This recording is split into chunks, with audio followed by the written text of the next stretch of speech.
Hello everyone, यह है battle हृदय सीजन 7 पार्ट 495। और अगर आपने अभी तक प्रीवियस एपिसोड ना देखा हो तो लिंक डिस्क्रिप्शन में मिल जाएगा। सो पिछले एपिसोड में हमने देखा कि मास्टर और सावन लेटर फिर डॉक्टर क्यूनविट्सा स्पेशल ट्रेड में आ गए, जहाँ क्यूनविट्सा की नजर 7 कलर ओरिजिनल स्टोन पे पड़ी, जिससे क्यूनविट्सा को कल्टीवेशन में काफी फायदा होता। इसलिए सावन ने टियर 8 के 2 पिल के बदले उस चीज को एक्सचेंज कर लिया। जिसके बाद मास्टर और बाकी सभी अपने चैम्बर में आ गए और इसी दौरान एक चैम्बर में बैठे हुए व्यक्ति ने सावन और बाकी सभी की आइडेंटिटी को जानने की कोशिश की, पर मास्टियोलो ने अपने स्पिरिचुअल पावर का इस्तेमाल करते हुए इसको स्पिरिचुअल स्ट्रेंथ को डिस्ट्रॉय कर दिया। तो अब वो आगे इस पार्ट की शुरुआत बेस के आगे से होती है, जहां मास्टियोलो ने सावन की ओर देखते हुए कहा, हमें इस जगह पे काफी केयरफुल रहना होगा, नहीं तो दूसरे व्यक्ति हमारी बातें सुन सकते हैं। ये सुनने के बाद सावन ने भी नोट कर दिया, जबकि ये कहने के साथ ही मास्टियोलो शांत हो गए और उन्होंने खुद भी अपनी स्पिरिचुअल एनर्जी को आसपास फैला दिया। और इस तरह से कुछ समय बीत गया, तभी मास्टियोलो ने अपनी आंखें ओपन करते हुए कहा, अब फाइनली स्पेशल ट्रेड स्टार्ट होगा।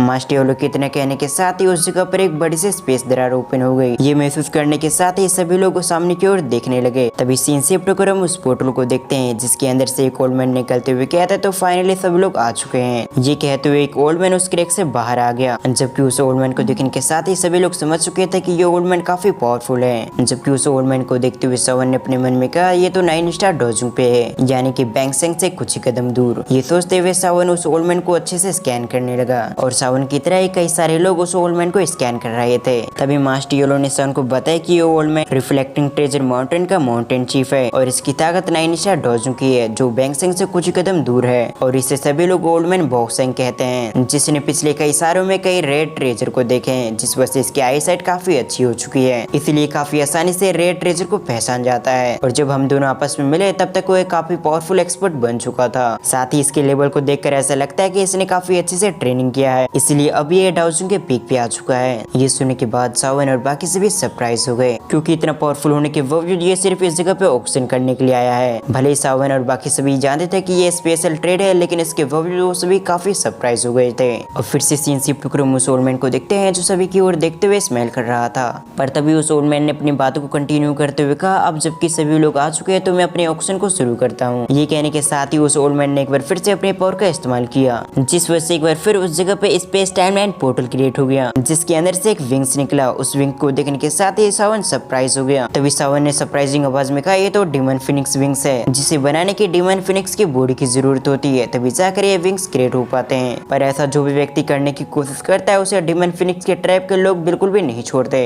इनफैक्ट सावन ने जब इस विंग्स को क्रिएट किया था तब उसे इस चीज के बारे में बिल्कुल भी मालूम नहीं था, पर जैसे सावन को हेवन डीमन फिनिक्स ट्रैप के बारे में पता चला, उसने अपनी विंग्स को छुपा लिया ताकि हेवन डीमन फिनिक्स ट्रैप को उसके विंग्स के बारे में ना पता चल सके। पर एक टाइम पर हेवन डीमन फिनिक्स टाइप को इसके बारे में मालूम हो गया, और जब उन्हें मालूम हो कि मेरे पास हेवन डीमन फिनिक्स टाइप के विंग्स है, तो उन्होंने मुझे मारने की कोशिश की। और हेवन डीमन फिनिक्स टाइप के रूल्स के बारे में सभी लोग को पता है कि जो भी व्यक्ति हेवन डीमन फिनिक्स टाइप के लोगों की बॉडी से कुछ भी बनाने की कोशिश करता है, तो हेवन डीमन फिनिक्स टाइप उन्हें बिल्कुल भी नहीं छोड़ेंगे। ये सोचते हुए सावन कंफ्यूज हो गया। तभी मास्टियोलो इसकी कंफ्यूजन को दूर करते हुए उसे बताते हैं, इस ऑक्शन को ऑर्गेनाइज करने वाले तीनों सेक्ट काफी पावरफुल हैं, इसीलिए सब कुछ जानने के बावजूद heaven demon phoenix type in trap का कुछ भी नहीं बिगाड़ सकते, क्योंकि हेवन डीमन फिनिक्स टाइप के लोग की बॉडी काफी कीमती होती है, जिस वजह से कई सारे पावरफुल लोग इसके पीछे पड़ रहते हैं, जिसके चलते हेवन डीमन फिनिक्स टाइप को कई सारे लोगों का सामना करना पड़ता है। और तो और लगातार हेवन डीमन फिनिक्स टाइप की पावर कम हो रही है, इसलिए अगर हेवन डीमन फिनिक्स टाइप इस सिचुएशन में इन तीनों ट्रैप पे अटैक कर देती है, तो उनके लिए सिचुएशन और बिगड़ जाएगी, जिसके चलते हेवन डीमन फिनिक्स टाइप कुछ भी नहीं कर रही। मास्टियोलो की बातों को सुनने के बाद सावन सरप्राइज हो गया, साथ ही उसके चेहरे पे स्माइल आ गई, क्योंकि सावन ने एक्सपेक्ट नहीं किया था कि हेवन डीमन फिनिक्स टाइप की सिचुएशन कुछ ऐसी होगी। साथ ही इसका ये भी मतलब था कि फिलहाल हेवन डीमन फिनिक्स टाइप सावन को कुछ भी नहीं करेगी, क्योंकि फिलहाल के लिए हेवन डीमन फिनिक्स टाइप की कंडीशन अच्छी नहीं है। ये सब सोचते हुए सावन ओल्ड मैन बॉसिंग की ओर देखने लगा, जबकि दूसरी तरफ उस ओल्ड मैन ने आगे होते हुए कहा, ये विंग्स कोई मामूली विंग्स नहीं है, बल्कि इस विंग्स को हेवन डीमन फिनिक्स टाइप के एक मेंबर के बॉडी से बनाया गया है। और डीमन फिनिक्स की बॉडी से बनाए हुए विंग्स कितनी पावरफुल होगी ये मुझे बताने की जरूरत नहीं होगी, क्योंकि ये बात सभी को ऑलरेडी पता होगा कि आखिर ये विंग्स कितने पावरफुल हो सकते हैं। और जहाँ तक रही इसका इस्तेमाल किया, तो आप किसी को बीमार कर या फिर फाइटिंग के दौरान आप इसे भागने के लिए या फिर फाइटिंग के लिए आप इस्तेमाल कर सकते हो। ये सुनने के साथ ही सभी लोग की नजर उस विंग्स पे पड़ी, जबकि उस ओल्ड मैन ने अपनी बात को कंटिन्यू करते हुए कहा, इस विंग्स को क्रिएट करने वाले व्यक्ति ने कहा है उसे इसके एक्सचेंज में टियर 8 के एक पिल चाहिए, जिसने 4 लाइटनिंग का सामना कर रखा हो, तो इसीलिए कोई एक्सपर्ट इसमें इंटरेस्टेड है तो वो इस विंग्स के लिए बोली लगा सकता है। ये सुनने के साथ ही सभी लोग इसके बारे में सोचने लगे कि उन्हें इस विंग्स को लेना चाहिए या फिर नहीं। और कुछ समय सोचने के बाद उस ऑक्शन करने वाले एल्डर के पास एक टियर 8 की पिल आ गई जिसने 4 लाइटिंग का सामना किया था। अब कुछ समय उस पिल को जांचने के बाद उस ओल्ड मैन ने एक बार फिर से अपनी पावर का इस्तेमाल किया, जिस वजह से डीमन फिनिक्स विंग्स उस जगह से डिसअपीयर हो गई और अगले पल एक चैम्बर के अंदर एक पोर्टल की तरफ वो विंग्स उस व्यक्ति के पास आ गया। अगर आपको पता ना हो तो मैं आपको बता दूं, इन सभी चैम्बर के अंदर एक पोर्टल लगा हुआ था, इसलिए अगर कोई व्यक्ति अपने सामान को एक्सचेंज करता है तो वो सामान उस व्यक्ति के चैम्बर में चली जाएगी और इससे होगा कि किस व्यक्ति ने किस चीज को एक्सचेंज किया है किसी को भी मालूम नहीं होगा, क्योंकि अगर किसी व्यक्ति को पता चल जाता कि कोई कीमती चीज किसी व्यक्ति ने लिया है तो बाकी लोग उस पर हमला कर सकते थे, इसलिए इस जगह पे ऐसा कुछ भी ना हो ऑर्गेनाइजर ने ऐसा किया था। दूसरी तरफ शावन की बात की तो शावन के पास पहले से ऐसे विंग्स मौजूद हैं, इसलिए शावन ने इस विंग्स को परचेस नहीं किया, जबकि उस ओल्ड मैन ने सबके सामने एक बार फिर से आते हुए कहा सेकंड आइटम ये है। उसकी इतना कहते ही सभी के सामने एक गोल्डन स्क्रोल आ गई, जिसके बारे में बताते हुए उस ओल्ड मैन ने कहा इसका नाम king Kong glass body technique है। अगर कोई व्यक्ति इस टेक्निक को प्रैक्टिस कर लेता है तो उसकी बॉडी काफी हार्ड हो जाएगी, वो अपने एक ही पंच से स्पेस में क्रैक ला सकता है। साथ ही ये लो लेवल की टियान क्लास की टेक्निक है। इधर ये सुनने के बाद सावन सरप्राइज हो गया, क्योंकि सावन जानता था अगर ये टियान क्लास टेक्निक तक पहुंच पाई है तो ये काफी पावरफुल होगी और इस टियान क्लास की टेक्निक को काफी आसानी से इस ऑक्शन में बेचा जा रहा है, जबकि बाहर की दुनिया में इस टियान क्लास टेक्निक के लिए कई लोग मरने के लिए भी तैयार होंगे।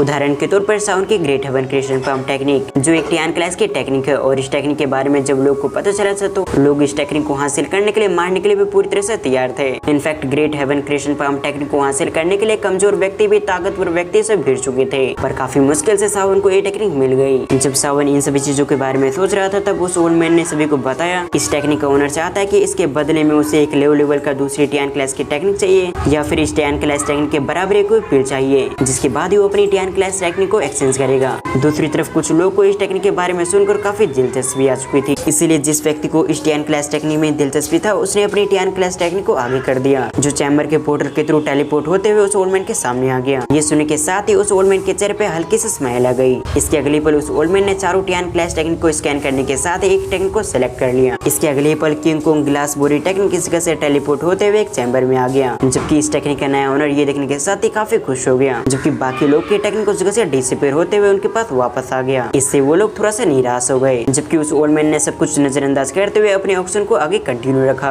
और इसके आगे आने वाले टेक्निक ट्रेजर काफी कीमती था, जबकि इधर सावन बार बार रेयर ट्रेजर और टेक्निक को देखकर सरप्राइज हो रहा था। और इसी ऑक्शन के दौरान सावन की नजर एक किताब पे पड़ी और इस किताब को एक पॉइजन मास्टर ने लिखा था कि इसके अंदर कैसे कैसे अलग अलग पॉइजन मास्टर दूसरे के पॉइजन को रिफाइन कर सकता है, और इस बुक के अंदर कुछ खतरनाक मेथड भी लिखे हुए थे। जबकि इस बुक के बारे में सुनकर कुछ ही लोगों ने दिलचस्पी दिखाई थी और इस बुक में सावन को भी दिलचस्पी था, क्योंकि सावन जानता था कि little fairy doctor poison master है, इसीलिए अगर लिटिल फेरी डॉक्टर के पास ये बुक रहती है तो उसके ज्यादा काम आएगी, जिससे वो अलग अलग पॉइजन को रिफाइन कर पाएगी। ये सोचकर सावन ने टियर 8 की एक पिल के बदले इस बुक को एक्सचेंज कर लिया और इसके आगे आने वाली चीजें भी काफी रेयर था, लेकिन सावन ने उन सभी को नजरअंदाज करते हुए प्यूरिफाइंग डिमोनिक लोटस के आखिरी मैप को टुकड़े का इंतजार करने लगा। और लगभग आधे घंटे इंतजार करने के बाद उस ओल्ड मैन के चेहरे पे स्माइल आ गई, क्योंकि लगभग सभी चीजों का ऑक्शन हो चुका था। तभी उस ओल्ड मैन ने थोड़ा खांसते हुए सभी को बताया अब इस जगह पे जो चीज आएगी वो इस ऑक्शन का सेकंड लास्ट आइटम होगा, और अब जिस चीज का ऑक्शन होगा वो ना ही कोई टेक्निक है ना ही कोई हथियार है। ये कहते हुए उस ओल्ड मैन ने अपने हाथों को आगे किया, जिस वजह से उस जगह पर एक मैप का टुकड़ा आ गया। दूसरी तरफ जैसे सावन की नजर इस मैप के टुकड़े पे पड़ी वो सरप्राइज हो गया, साथ ही उसके चेहरे पे हल्की सी स्माइल आ गई, क्योंकि ये वही मैप का टुकड़ा था जिसे सावन इस जगह पर लेने के लिए आया था।